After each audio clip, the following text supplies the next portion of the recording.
سی pack کا JCC جو joint coordination committee ہے، جو اصل فورم ہے، اس کا 13ویں اجلاس کل آپ لوگوں نے کر لیا، لیکن لگتا نہیں ہے ایسا کہ سی پیک کا جتنا غلغلہ عام سنتے تھے عملاً اس طرح کچھ نہیں ہو رہا؟ شکریہ صافی صاحب۔ دیکھیے، سب سے پہلے تو میں یہ کہوں گا کہ 2013-18 میں یہ ہماری حکومت کا سب سے بڑا منصوبہ تھا جو اس وقت وزیر اعظم نواز شریف نے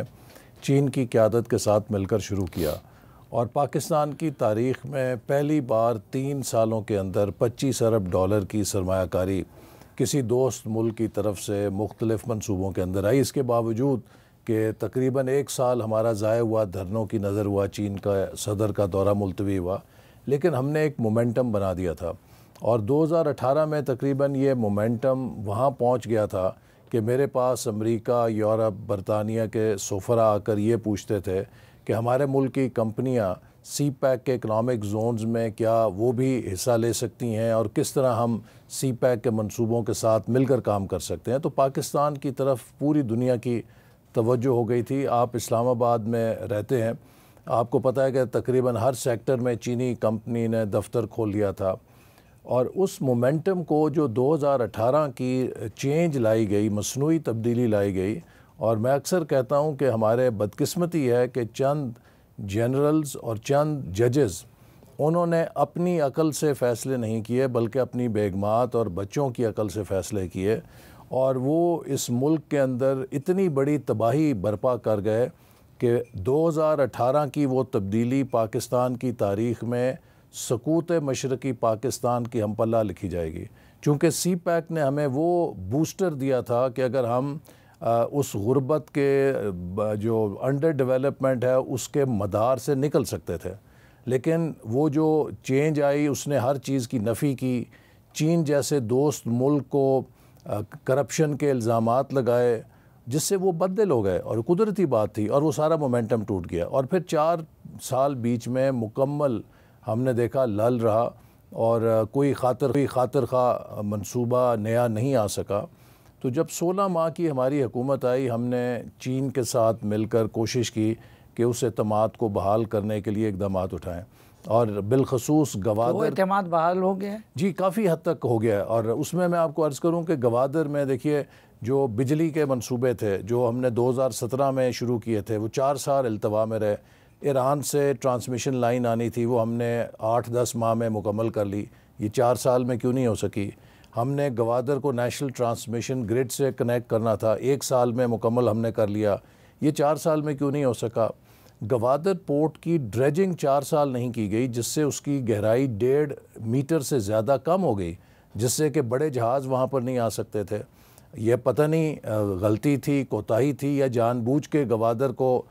سیبوٹاج کیا، لیکن اس کو بھی ہم نے آتے ساتھ تقریباً 4 ارب روپے سے زیادہ لگا کے مینٹیننس ڈریجنگ کی، جس سے اس کی گہرائی 1.5 میٹر سے زیادہ پھر دوبارہ اپنی حالت پہ آئی ہے، اور اب بڑے جہاز لنگر انداز ہو سکتے ہیں۔ وہاں پانی کے منصوبے رکے ہوئے تھے، وہ ہم نے مکمل کیے۔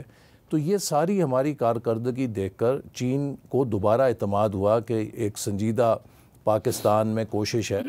تو اس کا نتیجہ یہ نکلا کہ اگست میں ہماری حکومت ختم ہونے سے تقریباً 1 ہفتہ پہلے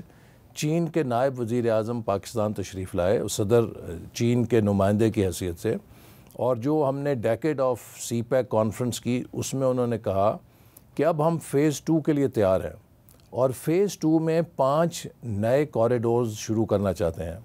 ایک کوریڈور آف گروتھ، ایک کوریڈور آف لائیولیہڈ، ایک کوریڈور آف انوویشن، اور ایک کوریڈور آف گرین انرجی، اور ایک corridor of inclusive open regional development. اچھا، کوریڈور آف گروتھ کا مقصد ہے کہ ایسے منصوبے کہ جو پاکستان کی گروتھ کو تیز کریں، اس میں جو گیپس ہیں ان کو ٹھیک کریں، انفراسٹرکچر کے منصوبے۔ کوریڈور آف لائیولیہڈس کا مطلب ہے کہ لوگوں کو ان کا فائدہ پہنچے، ایسے منصوبے جن سے سوشیو اکنامک ڈیولپمنٹ ہو اور روزگار پیدا ہو۔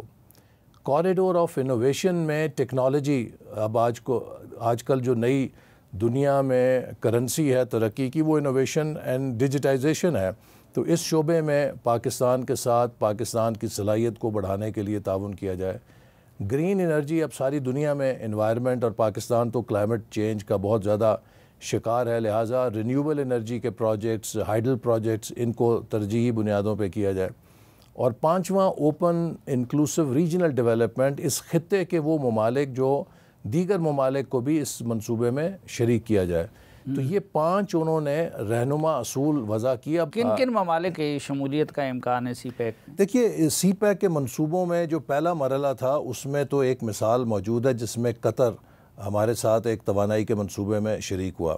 اب سعودی عرب کی طرف سے دلچسپی ہے کہ وہ بھی چین کے ساتھ مل کر پاکستان میں سرمایہ کاری کرنا چاہتے ہیں۔ اسی طرح افغانستان کے لیے بھی یہ خواہش تھی ہم سب کی کہ اس کو بھی، چونکہ پاکستان کا ہمسایہ ملک ہے اور اس وقت جو ایک لا اینڈ آرڈر کی اور سیکیورٹی کی سچویشن ہے وہ راستے میں ایک رکاوٹ ہے، اور اگر یہ بہتر ہوتی ہے تو ہم افغانستان سے بھی چاہیں گے، چونکہ پھر کنیکٹیوٹی افغانستان کے ذریعے سینٹرل ایشیا میں جاتی ہے۔ تو لہٰذا یہ ایک منصوبہ ایسا ہے کہ جو صرف پاکستان چین کے درمیان نہیں، باقی عوالم سے تو آپ لوگوں نے اعتماد ان کا بحال کر دیا، لیکن جو سیکیورٹی کا مسئلہ ہے، اور اس دوران بھی ابھی ریسنٹلی شانگلہ میں چائنیز کو نشانہ بنایا گیا، تو اس کی وجہ سے آپ سمجھتے ہیں کہ کیا اتنی تعداد میں چینی ادھر آ سکیں گے اور یہ رسک لے سکیں گے؟ اتنے رسکی ماحول میں وہ کام کر سکیں گے؟ دیکھیے، یہ بلا شبہ ایک بہت بڑا چیلنج ہے، اور اس کو حکومت نے نہیں بلکہ پوری قوم نے مل کر لڑنا ہے۔ یہ لوگ جو چینیوں کو نشانہ بنا رہے ہیں، پاکستانی نہیں ہیں، یہ بیرونی اعلی کار ہیں۔ ان میں وہ ممالک کے جو پاکستان اور چین کے دشمن ہیں، وہ جو نہیں چاہتے کہ سی پیک آگے بڑھے، وہ اس طرح کی بزدلانہ کارروائیوں سے چاہتے ہیں کہ چین میں بددلی ہو یا چین پاکستان میں سرمایہ کاری نہ کرے۔ اور میں سمجھتا ہوں کہ یہ بڑی بات قابل تحسین ہے کہ چین کی وزارت خارجہ نے ان واقعات کے بعد کہا کہ ایسے واقعات سے ہمارا اور پاکستان کا تعلق، اس میں کوئی کسی قسم کا خلل نہیں ہوگا، اور ہماری کمٹمنٹ سی پیک سے بھی پیچھے نہیں ہٹے گی، چونکہ انہیں بھی معلوم ہے کہ یہ حملے وہ لوگ کر رہے ہیں کہ جو پاکستان کی نمائندگی نہیں کرتے، بلکہ یہ وہ دشمن ہیں جو ان واقعات کے ذریعے سی پیک کو روکنا چاہتے ہیں۔ لیکن ہیونگ سیڈ دس، ہمارا یہ فرض ہے کہ وہ چین کے لوگ جو پاکستان میں ہیں وہ ہمارے مہمان ہیں، اور ہم ان کی حفاظت کریں۔ اور اس لیے میں سمجھتا ہوں کہ ہماری تمام کمیونٹیز کو اس چیز پہ نظر رکھنی چاہیے، تمام لوگوں کو نظر رکھنی چاہیے کہ اگر کوئی ہمارے صفوں میں ایسے لوگ ہیں جو دشمن کا اعلی کار بن کے ایسی کارروائیاں کرنا چاہتے ہیں، ان کی نشاندہی کریں، چونکہ ان کی پروٹیکشن، ان کی سیفٹی، ان کی سیکیورٹی یہ پاکستانی قوم کی مہمانداری کے اندر آتی ہے۔ اور وہ ہماری، اب میں آپ کو ایک واقعہ سنانا چاہتا ہوں کہ میں نے ابھی چینی کمپنیز کے ساتھ میٹنگ کی، تو جس جگہ یہ حادثہ ہوا تھا اس کے جو بڑے ایک انچارج ہیں آفیسر، وہ اسی روز بیجنگ سے واپس آئے، اور انہوں نے کہا کہ جب میں جہاز میں سوار ہونے کے لیے ایئرپورٹ آیا تو میری بیوی نے اور میری بیٹی نے ایک دفعہ، آخری دفعہ پھر مجھ سے کہا کہ کیا آپ کا پاکستان جانا ضروری ہے، ہم آپ کی زندگی کے بارے میں متفکر ہیں۔ تو کہتے ہیں کہ میں نے انہیں جواب دیا کہ پاکستان بھی میرا گھر ہے اور مجھے اپنی ڈیوٹی پہ جانا ہے، میں ضرور جاؤں گا۔ دیکھیے، یہ جذبہ ہے چین کے لوگوں میں کہ وہ پاکستان کے لیے کام کر رہے ہیں، ہماری ڈیولپمنٹ میں کام کر رہے ہیں،